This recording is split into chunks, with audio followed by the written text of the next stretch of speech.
You're listening to the Sass Says podcast. I'm your host, Christie Rocha, also known as Sass. I identify as a woman, a wife, and a mother. That should tell you a lot already. And over the last few years, I've learned the value of talk therapy. I have seen how my inner work not only enhances my own well-being, but also my marriage, my parenting, my relationships. And in fact, you wouldn't be hearing this right now if it weren't for the work I've done. My mission is to debunk the misconceptions and stigmas around what therapy is and who it's for. Let's normalize working on our mental health and seeking help when needed. We've all heard of self-care, self-help, and self-love, but do you often wonder how to actually make it all happen? I do.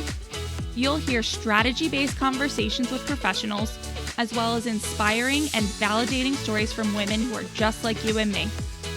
Think of this podcast as the weekly therapy sessions you didn't know you needed, with a dash of sass, a lot of vulnerability, and me, relentlessly asking, but how?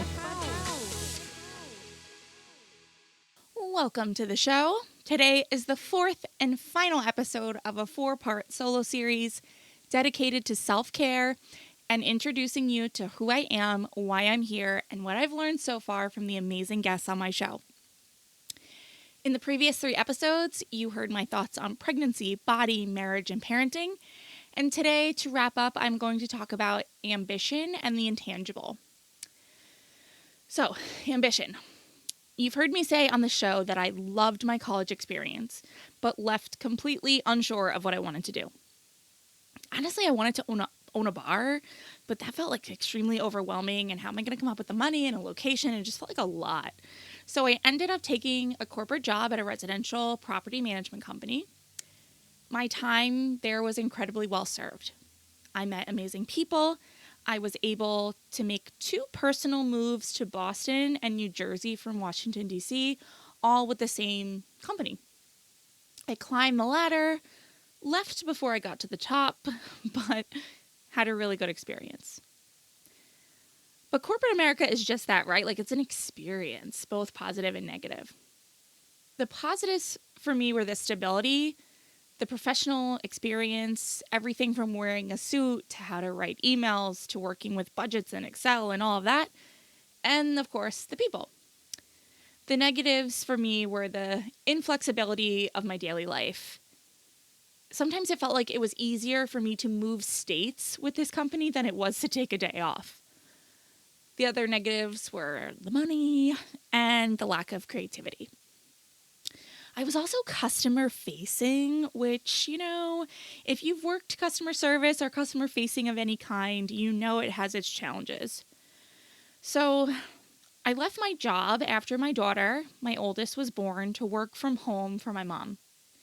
This was an idea we always dabbled with, but it all kind of worked out. I moved to New Jersey right before she was born, and it was decided that my husband and I would become part of the family business in more formal positions. During this transition, I felt a big loss of identity. I had a baby. We moved in with my parents while we house hunted. I left my corporate job that, while I didn't love, I was good at it, and it was predictable. I really struggled to find my footing working for my mom early on. I battled not wanting to get out of bed because of postpartum depression and an identity crisis, with also not wanting to let her down and do my job. I battled my own frustration of not knowing what I really wanted to do, but knowing that what I was doing wasn't quite right. The thing that was tough was that I could never figure out what I wanted. I don't know. I just really struggled with that for a long time. So how I did and how I came to be talking to you right now is because of therapy. I always said to my therapist, I know I have something to say in this world and I know I will figure it out, but we need to keep me sane and off the ledge until I do. And now that we have, of course, there's more unfolding as I go. There's more for me and my therapist to figure out. We like to say, we've got to save the world now. Okay, we got me in a job.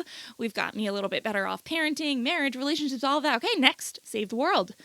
But really, therapy and processing my every thought, desire, and seeing how much my life improved through working with my therapist, I thought, wow, more people need to know about this. So that's a lot of why I'm here. I'm also largely here because of my mom. She's still my boss, but she's also my mom. So, of course, she supports me 150%.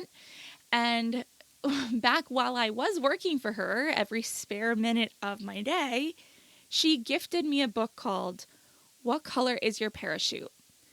A Job Hunter's Workbook, 5th edition, a companion to the best-selling job hunting book in the world.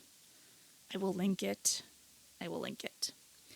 This book got me really clear on podcasting, got me really clear on why it was an option for me, the best option.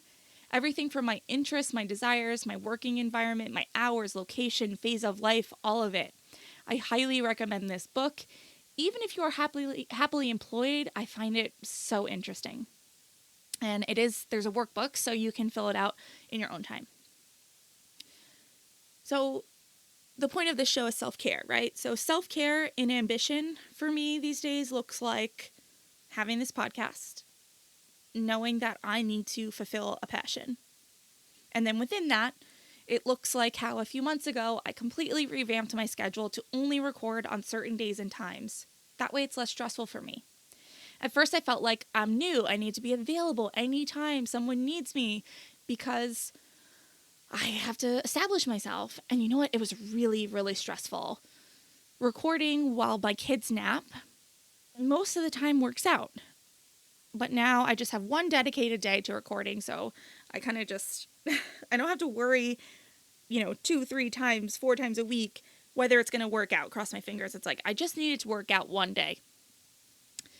So even if you're new, whatever it is you're building, set a schedule that works for you. And if it stops working, change it. I also make a while the kids nap to-do list every day. And even if that to-do list only says, answer this email, eat something green, and check your social media, it's on there and it gets done. I've also gone from every nap time needing to be the most fulfilling 2 hours of my day to recognizing the days when I simply don't have it. If the kids had a rough night sleeping, or I'm having a tough morning, or if school is closed or something like that, I've really worked on taking the anxiety away from having to be the most productive person despite the challenges that come up. When I first started, like I said, I'm new. I have to establish myself. I have to be available. I have to be working round the clock. And the thing is that we're sold this idea that if you're not hustling every minute, that you're not going to make it. And I really have come to this place of make it how? Because if I'm not surviving, then I'm not making it anyway, right? If I as a human being am not surviving, then how is my brand or my business or my podcast going to make it? It's not, because I'm not going to be there. So, but, that's hard. That's hard because the passion is there, right? So if we're having a tough day in our house, that might be a day we get drive-through fries and watch Frozen, and I maybe check emails after they go to bed, or we don't. Now, I won't say I don't experience disappointment on those days, especially if, unfortunately, those days get strung together. I notice that when I feel disconnected from this work for extended periods of time, I start to feel disconnected from myself. So, I don't know. I really try to take it moment by moment during those tough periods. And even though there is disappointment, I try to recognize when it's best to just close the computer and be present in whatever moment is happening, because it's not productive time if we're not having a good day or I'm not having a good day. On the flip side, if there's something I know, there's like one quick thing that I can do that will give me that metaphorical pat on the back that I need, I will put Frozen on for 20 minutes, do it, and I'll feel connected to my cause. And then Frozen goes off and we go back to our day. So, ambition closely relates to the intangible to me, probably because for a while it felt like my ambition was intangible. Kinda, right? The intangible is my way of grouping together manifestation, spirituality, astrology, and mindset. This show doesn't happen without manifestation. It doesn't happen without my spiritual belief that things always work out for me. It doesn't happen without a little Capricorn work ethic or without a continued check-in on my mindset and mental health. I've had 2 really amazing conversations on this show, one with Chelsea, episode 2, and another with Jen on episode 13. So if you need some fine-tuning in this area, 100% start there. But self-care and the intangible, to me, is taking a shower to clear my head, lighting a candle and reading a few pages in a book. Or how about I printed out money mantras and put them all over my house and in our cars. I also keep money scattered throughout the house, like $1 here, $1 there. So when I open that drawer or cabinet, I'm reminded that money is abundantly around me. I have affirmations posted on my office walls and reminders of who I am and what I'm about in this room. I don't have a regular meditation practice, but I'd like to. We're working on it. I've been saying that for years, but maybe this is the year. I also met with a psychic medium who told me so many wonderful things from my loved ones who've passed. And one of those things all of those loved ones said was to keep going, to keep on going with this podcast, this brand, this business. And I believe that I have to listen to them, right? I mean, who am I to say no? All right.